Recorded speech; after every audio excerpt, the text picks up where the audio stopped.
अस्सलाम वालेकुम जी। मैं हूं अली हसनैन और आप देख रहे हैं मेरा यूट्यूब चैनल मन की आवाज़। जी तो आज हम आपके साथ जो है इसी स्टोरी को आगे लेकर चलते हैं कि आगे क्या हुआ, किस तरह से उन बच्चों के साथ क्या हुआ, या फिर वो अपनी माँ को कहाँ लेके गए, या उनकी वालदा फिर बचती है नहीं बचती, क्या होता है उनके साथ, या फिर उनके साथ ये जो उनका खानदान है ये क्या करता है। आपने पहले देखा कि उस औरत को उन्होंने मारा, दोनों तीनों भाइयों ने मिलकर। अब इसमें एक बात मैं आपको बताता चलूं कि जिस भाई को वो अपनी बेटी दे रहा था ना, वो भी साथ था। और जिस भाई जो उनका छोटा भाई था ना, सबसे छोटा, वो भी साथ था। उसकी बेटी इसके बेटे के घर में थी, इसकी बहू थी, जिसने अपनी बीवी को मारा है। पूरी जिंदगी मतलब कि सुकून नहीं लेने दिया, पूरी जिंदगी उनको सुकून से कहीं बैठने नहीं दिया, उनके अखराजात नहीं पूरे किए। तो वो भी साथ है। अब उसको नहीं है ये, वो भी नहीं सोच रहा कि मेरी बेटी इसके बेटे के घर है, अगर इसकी माँ के साथ हम ये कर रहे हैं तो क्या मेरी बेटी का घर बस जाएगा। और दूसरा भी नहीं सोच रहा जो उससे बड़ा है, जो उससे बेटी ले रहा है, वो बनाने जा रहा है। एक तरफ जहेज बन रहा है, शादी की तैयारियां हो रही हैं, दूसरी तरफ उनकी बर्बादी की तैयारियां हो रही हैं। तो अब क्या हुआ कि उसने भी नहीं सोचा। सोचना तो चाहिए था ना कि यार मैं रिश्ता ले रहा हूं अपने भाई से, भतीजी का, और इतनी मिन्नतों से तरलों से, तो मैं ये क्या कर रहा हूं। असल में बात यह है कि वो जो शख्स है ना, उन बच्चों का बाप, उसको उन्होंने मोरा बनाया हुआ था। करते क्या था कि माचिस उसके हाथ में पकड़ा देनी कि ये माचिस है, तेल हमने छिड़क दिया तो आग लगा दी। पहले लगाता था, खत्म हो जाती थी कुछ हद तक, लेकिन इस दफा जो वो उसके हाथ से आग लगवा रहे हैं ना, वो बुझने वाली नहीं है, वो खत्म नहीं होगी। अब उसने क्या किया कि प्लानिंग के साथ बड़े बेटे को भी निकाल दिया, छोटे बेटे को भी निकाल दिया। पीछे बेटी बची, बेटी चिल्लाती रही, रोती रही, कोई भी ना आ गया बचाने के लिए, छुड़ाने के लिए उनकी मां को। जो बहू बनाने जा रहा था वो भी मारने लग गया। जिसकी बेटी इस घर की बहू थी वो भी साथ था, बाप तो पहले ही था। अब जी जब बड़ा बेटा वापस आता है ना, तो देखता है कि सारे भाग रहे हैं, कहां जा रहे हैं।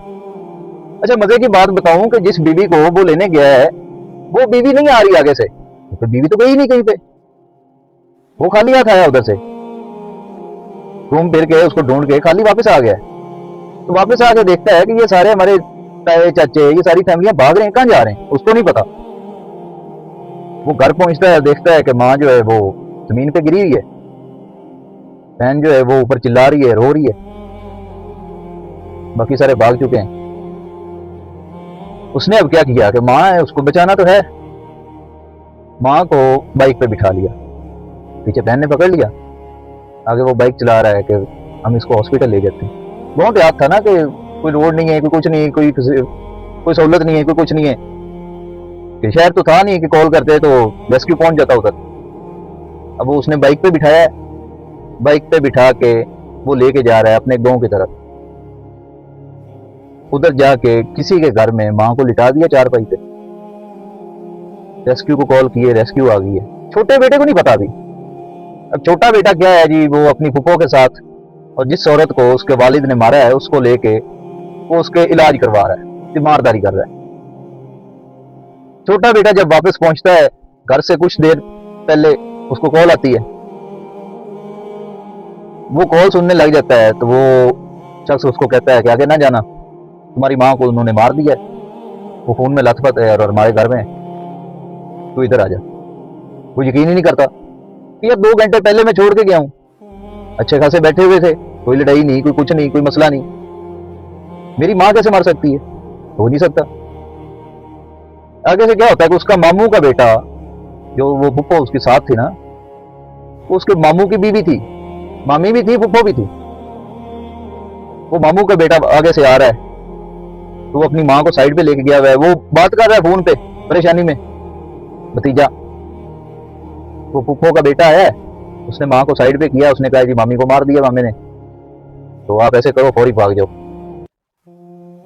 पीछे घूम के देखता है तो ना वो मरीज था जिसको चोटें लगी थी, ना ही फुप्पो थी, ना ही उसका बेटा था।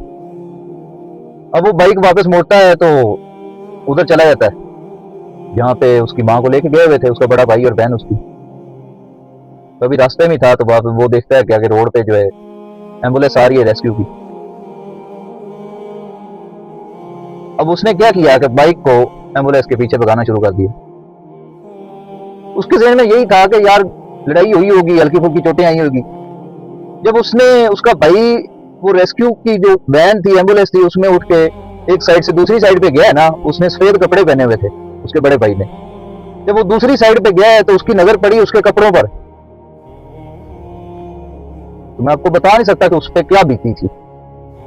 उसने देखा उसके कपड़े पूरे खून से लथपथ है, वो सफेद कपड़े नहीं लग रहे थे। तब उसे अंदाजा हो गया कि वाकई जो है ना नहीं बचेगी। खैर आगे एक जगह पे वो रोका उसको उसने, छोटे बेटे ने, तो बाइक को उसने उधर ही फेंक दिया। फेंक के तो वो उनके साथ ही चला गया। जब वो एम्बुलेंस में जाता है तो देखता है कि मेरी माँ जो है आखिरी सांसें ले रही है, हर तरफ से खून बह रहा है और कोई भी दूर दूर तक मदद के लिए नहीं है उन 3 बच्चों के साथ। और फिर वो कॉल करते हैं अपने मामू को, खाला को, उस कजन को जिसने छोड़ा था, कि ये काम उन्होंने कर दिया है। अब इस मौके पे उनके पास ना तो पैसा था, तो माँ को लेके जा रहे हैं हॉस्पिटल में, पैसा तो होना चाहिए ना, कुछ भी नहीं था। क्योंकि बाप था, बाप ने तो दिया ही नहीं था कुछ। बाप तो अपने अकाउंट भर रहा था ना, बाप तो बहन भाई के पेट पाल रहा था, उनके बच्चों के पाल रहा था। उनके पास कुछ नहीं है। वो ऐसे निकल पड़े माँ को लेकर। जब वो ननकाना शहर के हॉस्पिटल पहुंचते हैं ना सरकारी में, तो वहां पे डॉक्टर लेके जाते हैं अंदर, तो वो उनका थोड़ा सा इलाज करते हैं, देखते हैं। डॉक्टर साहब कहते हैं कि ये हमारे पास का नहीं है, आप ऐसे करो फैसलाबाद ले जाओ। वो फिर ही उधर से एम्बुलेंस करते हैं। वो फैसलाबाद को निकलते हैं, रास्ते में ही होते हैं, थोड़ा सा आगे निकलते हैं तो उनकी वालदा जो फौत हो जाती है। उनको नहीं पता होता वालदा का खून निकल रहा है, खून से नहाए हुए हैं तीनों बच्चे। कैसे अपनी एक औलाद, एक बेटा, एक बेटी, अपनी माँ बाप का या अपनी माँ का जिसने सारी जिंदगी उनके लिए गुजार दी हो, कैसे वो खून बर्दाश्त करते? ये आप लोगों ने कमेंट में बताना है कि उनकी हिम्मत है।